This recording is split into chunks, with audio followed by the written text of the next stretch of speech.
ইরে সিরাজগঞ্জের বাবাজি, প্লিজ বাজান কোনো দিকে নজর নাই, দিল দিয়া কথাগুলো শুনবেন ভাইরা আমার, বন্ধুগণ আমার।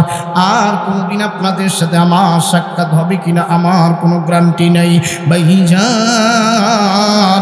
এই দুনিয়া থেকে আমি আপনি যেদিন বিদায় নিয়ে অন্ধকার কবরে চলে যাব বাবাজি, ওই কবরে যাওয়ার আগে আমাকে আপনাকে বাড়ির মানুষগুলো সুন্দর করে গোসল করাইয়া প্যাকেট বানাইয়া আমার বন্ধুরে আমার বাবাজি সবাই আমাদেরকে লাশ লাশ বলে ডাকবি।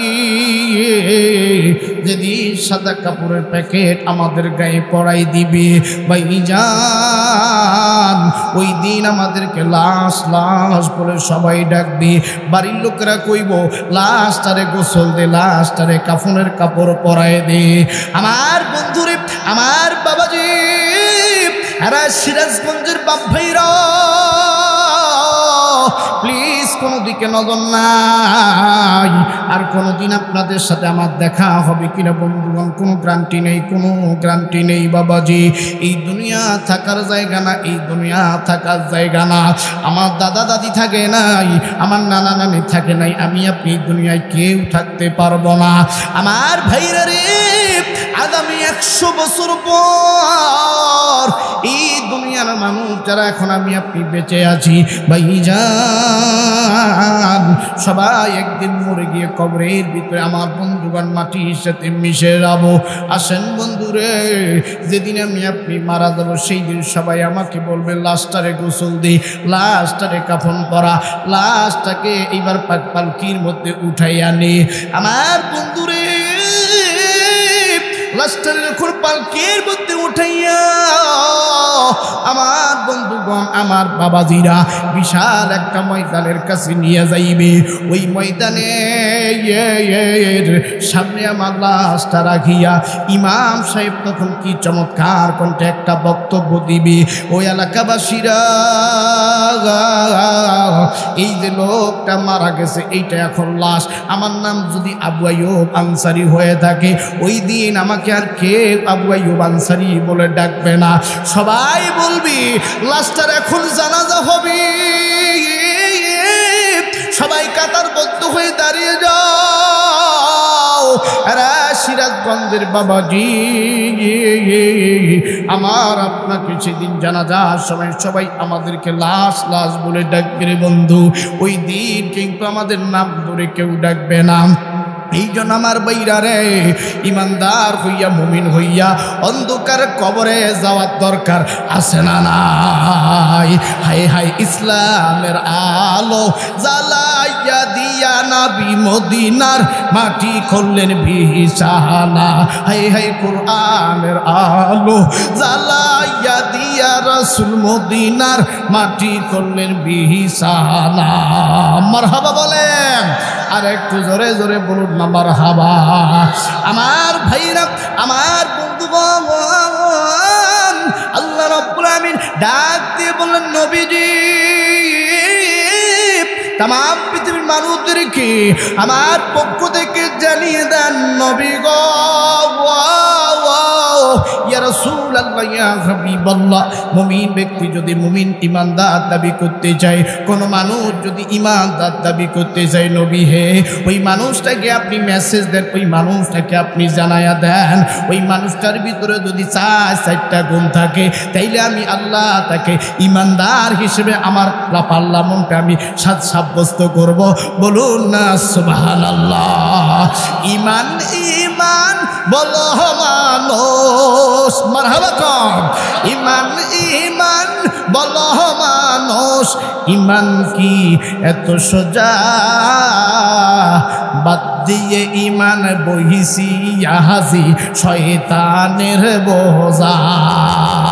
কথা বলেন ঠিক কিনা আমার বন্ধুগণ, আমার ভাইরা, এরে সরাই চণ্ডীর বাবাদিরা, প্লিজ কোনো দিকে নজর নাই। আল্লাহ রাব্বুল আমিন ডাক দিয়ে বলেন নবী গো, 1 নম্বরে কোনো মানুষ যদি ইমানদার দাবি করতে চায় নবী হে, তাইলে 1 নম্বরে তাদেরকে মুমিন হইতে হবে। জোরে বলেন কি হইতে হবে? আরো জোরে কোন কি হইতে হবে? আমার বন্ধুগণ, আমার ভাইরা, যদি মুমিন হইতে চান তাইলে আপনাকে সুদ বাদ দিবার লাগবে। যদি মুমিন হইতে চান তাইলে আপনাকে ঘুষ বাদ দেওয়া লাগবে। কথা বলেন ঠিক কিনা? এরে মুরব্বী বাবাজি, যদি মুমিন হবার চান তাইলে আপনাকে বিড়ি সিগারেট গুল বাদ দিবার লাগবে। কথা বলেন ঠিক কিনা? দেখবেন কিছু কিছু বুড়া আছে আমার ভাইরা, বিড়ি টানতে টানতে বিড়ির পাশা পর্যন্ত টানিয়ে খেলায়, খেয়া ফেলায়। কথা বলেন ঠিক কিনা? হ্যাঁ, একদিন আমি এক বুড়া চাচা কইলাম, চাচা রে, ও চাচা, তোর এক পাও কবরত গেছে, আর এক পা আছে, বাপ বাপ খাইস না, বাপ বিড়িটা টানিস না, বয়স তো কম হয় নাই। তখন ওই বুড়া চাচা আলা আমার চোখ বড় বড় করে কয়েছে, তুই বুঝবো না রে, তুই বুঝবো না, এই বিড়িটা যদি মুই না টানো তাইলে মুই থাকিবার পাইম না। যখন মুই বিড়িটা টানো তখন মুই এই এক পোয়া দুধের স্বাদ পাও। নাউজুবিল্লাহ খান। ও নাকি বিড়ি টাইলে এক পোয়া দুধের স্বাদ পায়। নাউজুবিল্লাহ খান। এই জন্য আমার ভাইয়া, যারা মুমিন হইব তারা কোনোদিন বিড়ি গুল খাইব না। কথা বলেন ঠিক কিনা? আরো জোরে বলেন, জোরে বলেন। আমার বন্ধুগণ, আমার ভাইরা, আসেন আসেন একটা চমৎকার আলোচনা শুনে দিয়ে যাই। বাবাজি, যারা প্রকৃত মুমিন হবে এই লোকটা কোনোদিন ঘুষ খাবে না। আমার ভাইরা রে, যারা মুমিন হবে তারা কোনোদিন 5 ওয়াক্ত নামাজ ছেড়ে দিবে না। আল্লাহ রাব্বুল আমিন ডাক দিয়ে বললেন, নবীজি, যারা 5 ওয়াক্ত নামাজ আদায় করবে, নবী হে, আমি আল্লাহ পাক আমার পক্ষ থেকে দুইটা পুরস্কার দিয়ে দিব। 1 নাম্বার পুরস্কার আমি আল্লাহ সুন্দর করে ঘোষণা করে দিলাম, ফালইয়াবুদু রাব্ব হাযাল বাইত আল্লাযী আত'আমাহুম মিন জু' ওয়া আমানাহুম মিন খাউফ। জোরে জোরে বলুন আল্লাহু আকবার। আল্লাহ বলেন, নবীজি, तमाम পৃথিবীর মানুষদেরকে আমার পক্ষ থেকে জানিয়ে দেন, নবী গো, ইয়া রাসূলুল্লাহ, ইয়া হাবিবাল্লাহ, কোন মানুষ যদি আমি রবের ইবাদত বন্দেগীতে মশগুল হয়ে যায়, নবীজি, আমি আল্লাহ দুইটা পুরস্কার দেব। 1 নাম্বার, আমি আল্লাহ আমার পক্ষ থেকে ওই বান্দা বান্দির রিজিক নির্ধারণ করে দিব। জোরে জোরে বলুন না সুবহানাল্লাহ। 2 নম্বরে, আমি আল্লাহ রাব্বুল আলামিন আমার পক্ষ থেকে তাদের জীবনের নিরাপত্তা দিব। আওয়াজ থেকে বলুন না সুবহানাল্লাহ। এই জন্য আমার বন্ধুগণ, আমার ভাইরা, 5 ওয়াক্ত নামাজ পড়বে যারা, আল্লাহর পক্ষ থেকে রিজিক খাবে তারা। 5 ওয়াক্ত নামাজ পড়বে যারা, আল্লাহ পাক নিরাপত্তার ব্যবস্থা করে দিবেন। এই জন্য আমার বন্ধুরে, 5 ওয়াক্ত নামাজ কখনো ছেড়ে দিবেন না। আল্লাহ বললেন, নবী গো, 1 নম্বর মুমিনদের ব্যক্তির গুণ হইল 5 ওয়াক্ত নামাজ পড়বে। 2 নম্বর মুমিন ব্যক্তির গুণ হইল তারা পিতা মাতার খেদমত করবে। এরা সিরাজগঞ্জের বাবাজি, তোমরা যদি প্রকৃত মুমিন হইয়া থাকো তাইলে আজ থেকে 5 ওয়াক্ত নামাজ পড়বে। যদি প্রকৃত ইমানদার হইয়া থাকেন তাহলে আজ থেকে নবীর সুন্নাত আমার বন্ধুগণ প্র্যাকটিক্যাল জীবনে মেনে নিবেন। 3 নম্বর মুমিনদের গুণ হইল তারা আমার বন্ধুগণ পিতামাতার খেদমত করবে। কথা বলেন ঠিক না? রে সিরাজগঞ্জের বাপ্পাইরা, মা জান নাই রে, তার মতো বড় দুঃখী আর কেউ নাই। বাবা যার নাই তার মতো বড় দুঃখী আর কেউ নাই। এই জন্য আমার বন্ধুগণ, টাকা হারাইলে টাকা পাওয়া যায়, জমি হারাইলে কিন্তু জমি পাওয়া যায়, সম্পত্তি হারাইলে সম্পত্তি পাওয়া যায়। এরে সরাইচন্ডীর বাবাজি, মা হারাইলে কিন্তু মা খুঁজিয়া পাবি না। মা বড় ধন, মা বড় নেয়ামত, মা যার নাই তার মতো বড় দুঃখী আর কেউ নেই। আসেন বন্ধুগণ, আমার বাবাজি 2 নাম্বার হইল রাসূলিহি সুম্মা লাম ইয়ারতাবু, আল্লাহর রাসূলের সুন্নাহ বাস্তব জীবনে মেনে নিবি। আমার বন্ধুরে, আল্লাহ নবী সুন্নতের বিরুদ্ধে কখনো কোনো মানুষ রিয়াকশন নিবে না, কখনো কোনো মানুষ রাসূলের সুন্নতের বিরোধিতা করবে না।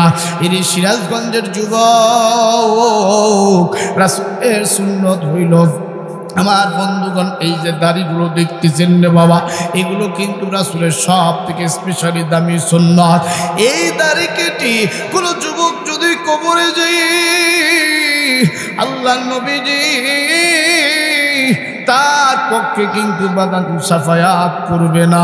এই জন্য বাজানো খবরদার নবীর সুন্নতের দাড়ির মধ্যে আঘাত করবি না, নবীর সুন্নতির বিরোধিতা করবি না। আমার বন্ধুরি, কোন যুবক যদি দাড়ির মধ্যে ব্লেড লাগায়, খোল লাগায়, আমার নবীজি মদিনা থেকে সিক্কুর মেরে কান্দি আর কয়, উম্মত রে উম্মত, এই দুনিয়ার আর্জেন্টিনার মেসিরে চিল্লি, ব্রাজিলের নেইমার রে চিল্লি, আল্লাহ কয় উম্মত রে মমতাজ রে চিল্লি, লালন শাহ রে চিল্লি, মাছ ভান্ডারি চিল্লি, জারি গান চিল্লি। সুপারস্টার সাকিব খান রে চিল্লি, সাকিব খান কেমনে চুল কাটছে, কেমনে কানের মধ্যে দুল পড়ছে, কেমনে দাড়ির কাটিং করছে, যুবক ওইটা চিল্লি। আমি নবীর সুন্নত চিল্লিলাম। এই জন্য যুবক বন্ধুরে,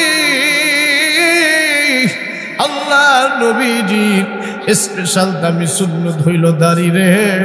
খবরদার এই দাড়ির মধ্যে ব্লেড লাগাবি না, খুল লাগাবি না। আসেন বন্ধুগণ, আল্লাহ বললেন অরসুলিহি সুম্মা লাম ইয়ারতাবু, নবী হে, যারা প্রকৃত মুমিন হবে, প্রকৃত মুসলিম হবে, তারা কোনদিন আপনাকে ভুলবেন, আপনাকে ইগনোর করবেন না। আমার মা বোনেরা, আপনারা যারা এসেছেন, আপনাদের ভিতরে অনেক মহিলা এখনো স্টার জলসা জি বাংলা নিয়ে আনন্দ করে, অনেক মহিলা এখনো চুলের কাটিং করে, অনেক মহিলা এখনো শর্টকাট পোশাক পরে চলাফেরা করে। মা গো, আল্লাহ তো কোরআনের ভিতরে বলে দিয়েছে, অকন্যা ফি বুয়ুতিকুন্না ওয়ালা তাবাররুজনা তাবাররুজাল জাহিলিয়াতিল উলা। আল্লাহ বলেন, নারীরা রে, তোমরা জাহিলি যুগের মতো চলাফেরা করিও না। আজকে মহিলারা জাহিলি যুগের মতো পণ্য সামগ্রীর মতো চলাফেরা করে। আসেন বন্ধুগণ, আমার ভাইরা, কোনো দিকে নজর রাখবেন না। ওই সময়ের একজন যুবকের ইমান কত দামি ছিল, কত মজবুত ছিল, যার নাম হইল হযরতে খাব্বাব রাদিয়াল্লাহু তাআলা আনহু। আমার ভাইরা রে, আমার বন্ধুগণ, আল্লাহ নবীর সাহাবী হযরতে খাব্বাব রাদিয়াল্লাহু তাআলা আনহু, আল্লাহ নবীর একজন আমার বন্ধুগণ কাছে সাহাবী, যার নাম হযরতে ওমর রাদিয়াল্লাহু তাআলা আনহু। এইরকম একটা আমার বন্ধুগণ সমাবেশে, এইরকম একটা সমাবেশে অনেকগুলো সাহাবী উপস্থিত হয়ে গেছে। আল্লাহ নবীর সাহাবী হযরত ওমর রাদিয়াল্লাহু তাআলা আনহু ডাক দিয়ে বললেন, তোমাদের ভিতরে এমন একটা সাহাবী কি আসো, যেই সাহাবীটা ইমানের জন্য অনেক কঠিন পরীক্ষা দিয়েছেন, ইমানের জন্য অগ্নি পরীক্ষা দিয়েছেন। আমার ভাইরা রে, আমার বন্ধুগণ, একজন সাহাবী হাত তুলেছে, যার নাম কিন্তু বাজার হযরতে খাব্বাব। আল্লাহ নবীর সাহাবী হযরতে খাব্বাব রাদিয়াল্লাহু তাআলা আনহু ডাক দিয়ে বলেন, ভাই ওমর রে, আমি খাব্বাব ইমানের জন্য, ইসলামের জন্য অনেক অগ্নি পরীক্ষা দিয়ে দিয়েছি। এইবার আল্লাহ নবীর সাহাবী হযরত ওমর রাদিয়াল্লাহু তাআলা আনহু ডাক দিয়ে বলেন, ভাই খাব্বাব, বলো তো, বলো শুনে, কি এমন কঠিন পরীক্ষা দিয়েছেন? এইবার আল্লাহ নবীর সাহাবী হযরতে খাব্বাব রাদিয়াল্লাহু তাআলা আনহু ডাক দিয়ে বলেন, ভাই ওমর রে, আমি যখন উমাইয়ার যখন গোলাম ছিলাম, আমি যখন উমাইয়ার গোলাম ছিলাম, ও ভাই ওমর রে, আমি যখন মুহাম্মদের হাতে হাত রেখে কালেমা পড়ে মুসলমান হয়ে গেছি, হাই হাই কালেমার মালা আমি গলায় পড়েছে। আসবে যত বাধা বিঘ্ন, আসবে যত বাধা বিঘ্ন, আল্লাহ আমি মেনে নিয়েছি, কালেমার মালা আমি গলায় পড়েছি। বলুন না মারহাবা। আমার ভাইরা, আমার বন্ধুগণ, আল্লাহর নবীর সাহাবী হযরত খাব্বাব রাদিয়াল্লাহু তাআলা আনহু ডাক দিয়ে বললেন, ভাই ওমর রে, আমি যখন নবীর হাতে হাত রেখে কালেমা পড়ে মুসলমান হয়ে গেছি, ভাইজান ওই উমাইয়ার কানে ফিস ফিস করে কে যেন খবরটা পৌঁছে দিছে। উমাইয়ার কানে যখন খবরটা চলে গেছে, উমাইয়া তার সৈন্য বাহিনীদেরকে ডাক দিয়ে বললেন, সতর্ক বার্তা দিয়ে দিলেন, ও সৈন্যবাহিনীরা রে, আমার বাড়ির গোলাম খাব্বাব নাকি কালেমা পড়ে মুসলমান হয়ে গেছে, আমাদের অতি ধর্মের মধ্যে চুন কালি মাখাইতেছে, আমাদের ধর্মের মধ্যে বাধা বিঘ্নতা সৃষ্টি করতে চাইতেছে। ও সৈন্য বাহিনীরা, যাও যাও যাও যাও,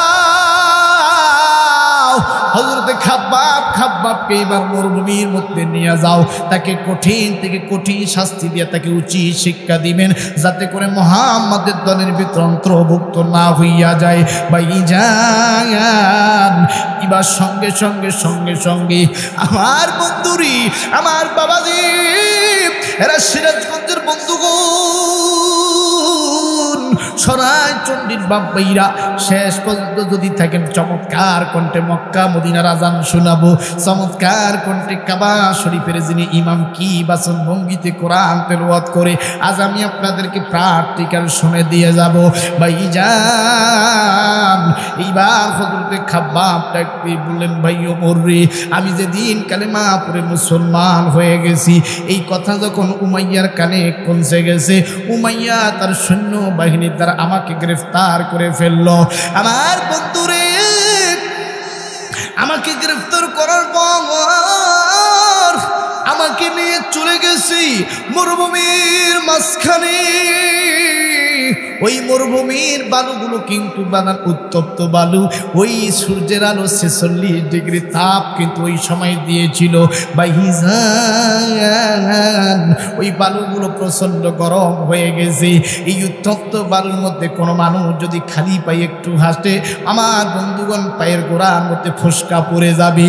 এইরকম উত্তপ্ত বালুর উপরে আল্লাহর নবীর সাহাবী হযরত খাব্বাবের শরীর থেকে এই উমাইয়ার সৈন্যরা একটা করে কাপড়গুলো খুলিয়া নিলেন রে বাবা। শরীরের মধ্যে আর কোনো কাপড় অবশিষ্ট ছিল না। ভাইজান ঈমান কিন্তু বাদান এত সহজ জিনিস না, যেইভাবে আমরা ঈমানটাকে সহজ হিসেবে মেনে নিছে। আমি ব্যাপারে ব্যাটা সুদও খাবো, আমি নামাজ পড়বো, আমি ঘুষিও খাবো, আমি নামাজ পড়বো, আমি জেনাও করবো, আমি নামাজ পড়বো, আমি প্রেম করব আবার নামাজ পড়বো, আমি জমিনের আইল ঠেলবো আবার নামাজও পড়বো, আমি দুধের মধ্যে পানি মিশিয়া বাজারত বেচাবো আবার নামাজও পড়বো, খাদ্যের মধ্যে ফরমালিন মিশিয়া বাজারে টাটকা টাটকা সবজি বেচাবো বিষ মাখিয়া আবার নামাজও পড়বো। আমি আমার বন্ধুগণ হজ করে এসে আমার বন্ধুগণ বেটি ঠকিয়া ভাইও ঠকিয়া হজ করে আসলাম, আবার নামাজও পড়বো। এগুলো শয়তানি ছাড়া কিছু না। কথা বলেন ঠিক কিনা? আর একটু জোরে বলেন ঠিক কিনা? ভাইরা আমার বন্ধুগণ, আমার কেন দিকে নজর নাই? আল্লাহ নবীর সাহাবী হযরত খাব্বাব ওমরকে তার জীবনের ইতিহাসগুলো একটু একটু করে শোনাইতেছি। ওমর ডাক দিয়ে বলেন, খাব্বাব ভাই রে, বলো বলো তারপর কি হয়েছে? এবার খাব্বাব ডাক দিয়ে বলেন, ভাই ওমর রে, আমার শরীর থেকে সমস্ত কাপড়গুলো খুলিয়া নিছে। নেওয়ার পর ওই যে বালুগুলো, যে প্রচণ্ড গরমের বালু, এই বালুর উপরে আমাকে একদম শীত করে শোয়াইছে। শোয়ার পর আমাকে আবার উপর করে শোয়াইছে, শীত করে শোয়াইয়া আমাকে যখন শোয়াইছে, তারপর আমার বুকের মধ্যে একটা বড় পাথর উঠিয়া দিছে। দেওয়ার পর আমার গলার মধ্যে ওই উমাইয়ার কালো সৈন্যরা নরপশু সৈন্যরা উমাইয়ার শাসকরা আমার গলার মধ্যে পা দিয়ে পেরিয়ে ধরে এইরকম করে মতলাইতেছে আর মতলাইতেছে আর কইতেছে, ও খাব্বাব রে, এখনো সময় আছে, মুহাম্মাদের কালিমা ভুলে যা, এখনো সময় আছে, ইসলাম বলিয়া যা। খাব্বাব ডাক দিয়ে কয়, এরা উমাইয়ার সৈন্যবাহিনীরা, শোনো শোনো, আমি যদি মুহাম্মাদের ভক্ত হইয়া থাকি, আমি যদি আল্লাহরে ভালোবাসা থাকি, ও উমাইয়ার সৈন্যরা, আমাকে যদি তোমরা মারিয়া ফেলেন, আমাকে যদি পিষ্ট করে ফেলেন, বালুর সাথে মেরে ফেলেন, আমি খাব্বাব কথা দিলাম, আমি কালেমার কটাও ছাড়ব না। জোরে জোরে বলুন আল্লাহু আকবার। ওই আল্লাহ আল্লাহ ডাকরে বান্দা, আল্লাহ আল্লাহ ডাকরে বান্দা, আল্লাহ বলে ডাক, আল্লাহ বলে ডাকলে পরে তোর জীবনের গুনাহ হইব মাফ। কথা বলেন ঠিক কিনা? কষ্ট হচ্ছে বা কি বলতে স্টার্ট দিলাম? কথা বলেন, কথা বলেন। এর শোনাই চন্ডীর বাবাজি, দেখেন তো, দেখেন একটা ফোঁটা চোখের পানি আজকের ময়দানে ফেলাইতে পারেন কি পারেন না? একটা ফোঁটা চোখের পানি যদি আজকে চোখ দিয়ে ফেলাইতে পারেন রে বাবা, খাতা কলম থাকলে লিখে নেন, আজকের ময়দান আল্লাহ তার আরশে আযিমে কবুলিয়াত করে নিবে বাবাজি। এইবার যখন খাব্বাবকে বালুর মধ্যে চাপ দিয়ে ধরছে রে বাবা, আমার বন্ধুগণ বানোয়ার কোনো কিচ্ছা কাহিনী বসার জন্য এই জায়গায় বসি নাই। আমার বন্ধুগণ তাফসীর করতেছি, আল্লাহ যে বলছেন আমার রাস্তায় জীবন দিবে, মাল দিবে, শহীদ হবে যারা, আমার রাস্তায় জান দিয়া মাল দিয়া যারা আমার রাস্তায় পরীক্ষা দিবে, নিরীক্ষা দিবে, আমি আল্লাহ তাদেরকে সত্যবাদী বানাবো, তাদেরকে প্রকৃত মুমিন হিসেবে আমি আল্লাহ সার্টিফিকেট দিয়ে দিব, সাব্যস্ত করে দিব বাবাজি। এইবার হযরতে খাব্বাব রাদিয়াল্লাহু তাআলা আনহুকে বালুর উপর থেকে যখন উঠাইলেন, ওই উমাইয়া সৈন্যবাহিনীরা লক্ষ্য করে দেখে, ভাইজান ওই যে বালুর মধ্যে শোয়াই ছিল, ওই বালুগুলো শরীরকে ছিদ্র করিয়া রক্তের ভিতরে ঢুকে গেছে। আমার বাইরের আমার বন্ধুগণ, এর সিরাজগঞ্জের বাপ ভাইরা, ওই বালুগুলো রক্তের সাথে মিশে গেছে, শরীর ছিদ্র করে খাব্বাবের রক্ত সুই সুই সুই সুই হয়ে গেছে বাবাজি। শরীর থেকে রক্তগুলো বালুর সাথে মিশে গেছে, গোটা বালুগুলো রক্তে লাল রঞ্জিত হয়ে গেছে বাবাজি। এরপরও কিন্তু বাপের বেটা খাব্বাব একটা বার কালেমা ছাড়ল না, নবীর সুন্নাত ছাড়ল না, কালেমার মুহাব্বত দিল থেকে ডিলিট করল না। এবার খাব্বাবকে ডাক দিয়ে বলুন, খাব্বাব রে, এখনো সময় আছে, কালেমা ছাড়িয়া দে, ইমানটা ছাড়িয়া দে। এরা যুবক বন্ধু, এই জায়গায় যদি একটা ককটেল ফুটে, এই জায়গায় যদি একটা গ্যাস ফায়ার করে পুলিশ এসে, অনেক বুড়া দেখবেন লুঙ্গি খুলে দৌড় মারবে। কথা কয় না? কথা বলেন যে লুঙ্গি থাকুক আর না থাকুক, জীবন বাঁচা ফরজ। কথা বলেন ঠিক কিনা? এই যে 5ই আগস্ট দেখবেন অনেক যুবকরা জান দিতেছে, মরতেছে, তখন ঘরের কোণে কেউ লুকিয়ে আছে, কেউ ঘর থেকে বেড়ায় না। যখন দেশ স্বাধীন হইল তখন বুক খুলিয়া রাস্তায় নামছে। এরকম লোক আসিল না? এরা 3rd ক্লাস মার্কা লোক। কথা বলেন ঠিক কিনা? তখন দেখবেন ওর কি মানে ওর ভাব আর ওর মানে মোশান দেখলে মাথা খারাপ, মানে হয় ওই দেশটা স্বাধীন করবে। কথা বলে যে শাটকটা নেই, মাঠর নামে কিছু, এই ধরো, ভাঙো, এটা ভাঙো, ওটা ভাঙো, কিন্তু তার আগে তারা টসলাইট দিয়ে খুঁজি পাওয়া যায়। কথা বলেন না কেন? দেখেন যুবক, শুরু থেকে শেষ পর্যন্ত যারা থাকে তাদেরকে আল্লাহ সম্মান দেয়। কথা বলেন ঠিক কিনা? এই যে ছোট ছোট আমার বন্ধুগণ, আমার সমবয়সী ভাইরা আজকে উপদেষ্টা বিভিন্ন মন্ত্রণালয়ের দায়িত্ব পেয়েছে, কারণ তারা শুরু থেকে শেষ পর্যন্ত অ্যাক্টিভ ছিল। প্রয়োজনে আমরা মরে যাব, তবু এদেশকে সংস্কার করে ছাড়ব, যার কারণে আল্লাহ তাদেরকে রেসপেক্ট দিয়েছে, সম্মান দিয়েছে। আল্লাহ নিজেই কোরআনের ভিতরে স্পষ্ট ভাষায় বলে দিয়েছেন, অত ইজ্জু মানতাসা, অত জিল্লু মানতাসা। আমি আল্লাহ চাইলে ইজ্জত দিতে পারি, আমি আল্লাহ চাইলে ইজ্জত কেড়ে নিয়ে দিল্লির মধ্যে ভিক্ষুক বানায় বসায় থাকতে পারি। কথা বলেন ঠিক কিনা? আরো জোরে কর। কষ্ট হচ্ছে নাকি বাপ? ছেড়ে দিব? যে কাদের কইছিল যে আমি পালাবো না, প্রয়োজনে আমি ঠাকুরগাঁর ফখরুল সাহেবের বাড়িতে গিয়ে উঠবো। কথা বলেন না কেন? আজকে সেই কাকা গেল কোথায়? তোমার কথার জবানের তো দাম নাই। তোমার বুকে যদি পাটা থাকতো তাহলে তুমি পালাইলে কেন? কথা বলে। হ্যাঁ, তাদের সাটক ফাটক দেখলে মাথা ঘুরে। যেই মমতাজ ঘোমটাটা এরকম করে দিছিল, দিয়া সংসদের মধ্যে বলছিল যে আমরা তো মহিলা, আমরা তো মুসলমান নারী, আমরা তো বুখারী শরীফ জানি, আমরা তিরমিজি শরীফ জানি, আমরা মুসলিম শরীফ জানি, আমরাও তো তাহাজ্জুদ পড়ি। তুমি বাপের বেটি মমতাজ যদি তাহাজ্জুদ পড়ো, বুখারী শরীফ জানো, মুসলিম শরীফ জানো, এত কিতাবাতি তুমি জানো, আল্লাহর ওলি মানুষ, তুমি পালাইলে কেন? আরে কথা কয় না, আরে কথা বলেন ঠিক কেনা? তার মানে যারা পালায় গেছে এরা মুনাফিক মার্কা। কথা বলেন ঠিক কিনা? এরা প্রকৃত দলকে ভালোবাসে না। কথা বলেন, কথা বলেন।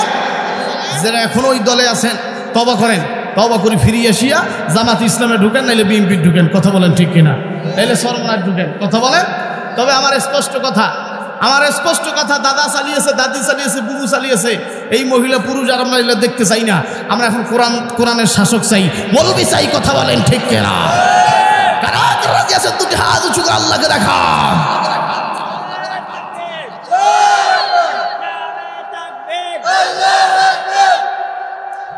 বিপ্লব মানে জীবন দেওয়া, বসে থাকা নয়, সে কোনদিন আসবে না রে করো যদি ভয়। বিপ্লব মানে জীবন দেওয়া, বসে থাকা নয়, সে কোনদিন আসবে না রে করো যদি ভয়। আসবে বিজয় রক্ত আর জীবনের বিনিময়, আসবে বিজয় রক্ত আর জীবনের বিনিময়। বিপ্লব মানে জীবন দেওয়া, বসে থাকা নয়, সে কোনদিন আসবে না রে করো যদি ভয়। ঠিক কিনা? লড়াইয়ের ওই ময়দানেতে যেতে তোমাকেই হবে, প্রয়োজনে সব রক্তটুকু জমিনেই ঢেলে দিবে। লড়াইয়ের ওই ময়দানেতে যেতে তোমাকেই হবে, প্রয়োজনে সব রক্তটুকু জমিনেই ঢেলে দিবে।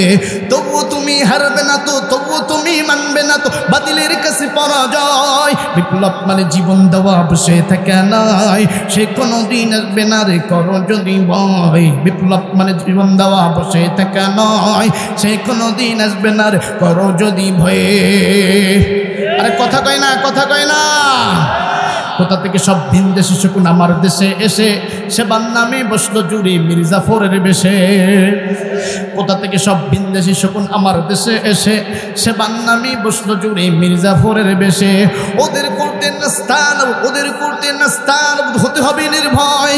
বিপ্লব মানে জীবন দেওয়া, বসে থাকা নয়, সে কোনদিন আসবে না রে করো যদি ভয়। বিপ্লব মানে জীবন দাও, বসে থাকা নয়, সে কোনদিন আসবে না রে করো যদি ভয়ে। কথা বলেন ঠিক কিনা? কষ্ট হচ্ছে নাকি বাপ? দোয়া করব?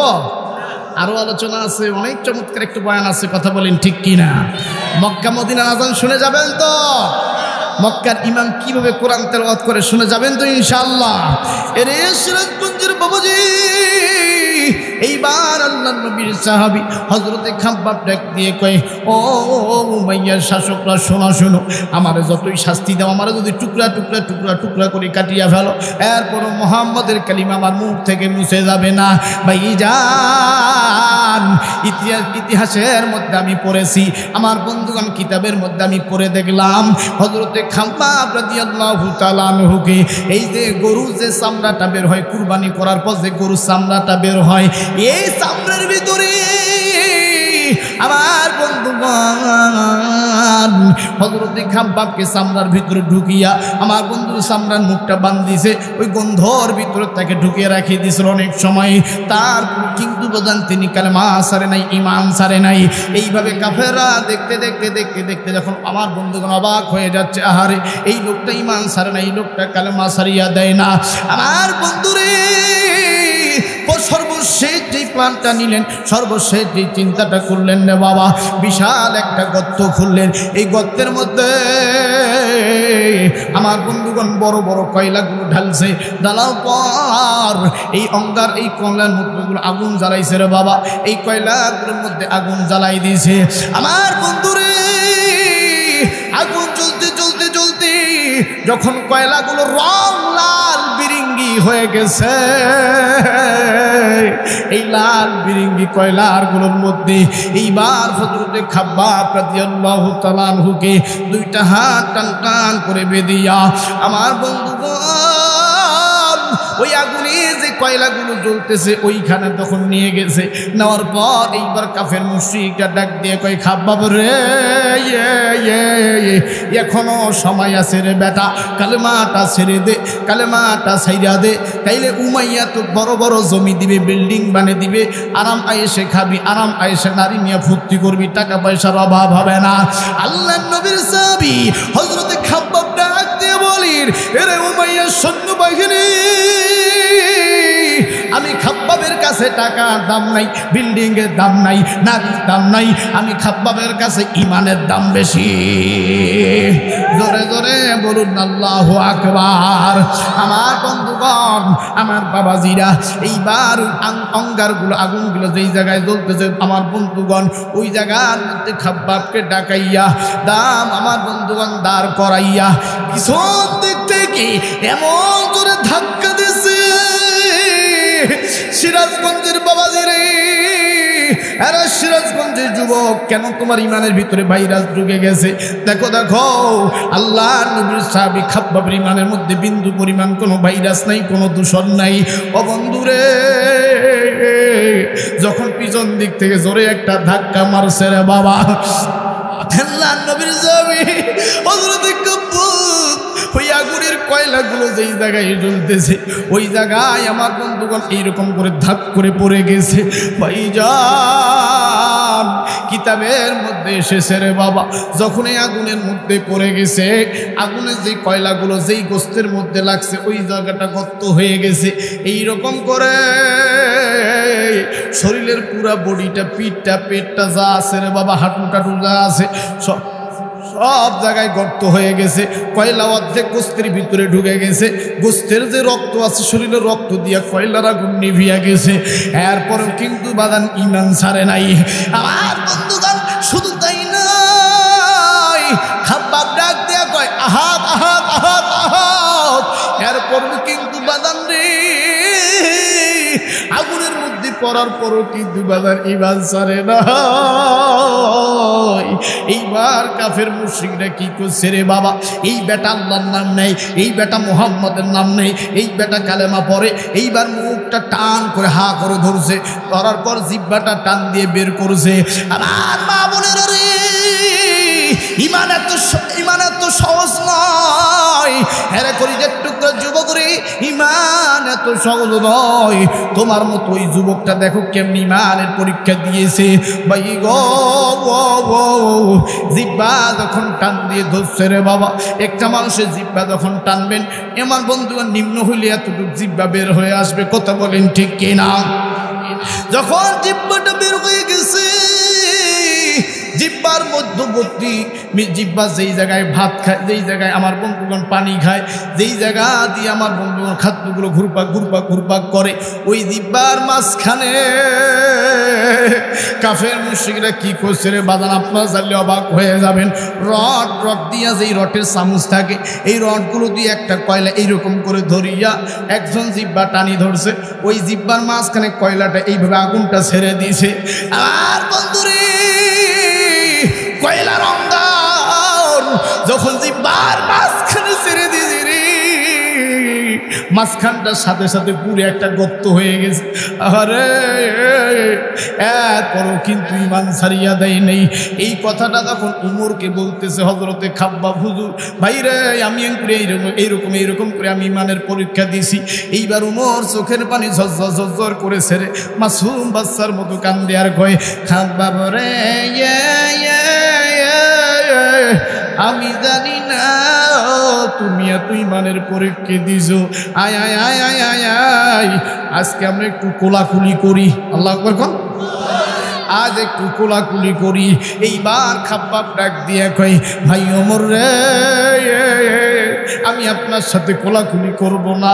ওমর ডাক দিয়ে কই, কেন কেন কেন কোলাকুলি করবা না? খাব্বাব ডাক দিয়ে কই, ভাই ওমর রে, আপনার সাথে যদি আমি কোলাকুলি করতে যাই, আপনি হয়তো জানেন না আমি যেই জায়গাগুলোতে আমার আগুন কয়লা ঢুকছে, যেই জায়গাগুলোতে আগুনের কয়লা লাগছে, ওই জায়গাগুলো গর্ত হয়ে গেছে, ওই জায়গাগুলো ঘা হয়ে গেছে, ওই জায়গা থেকে পচা পচা দুর্গন্ধ বের হয়, আমার পুরা শরীর থেকে পচা পচা গন্ধ বের হয়, আশেপাশে মানুষ আমার কাছে পুষতে চায় না।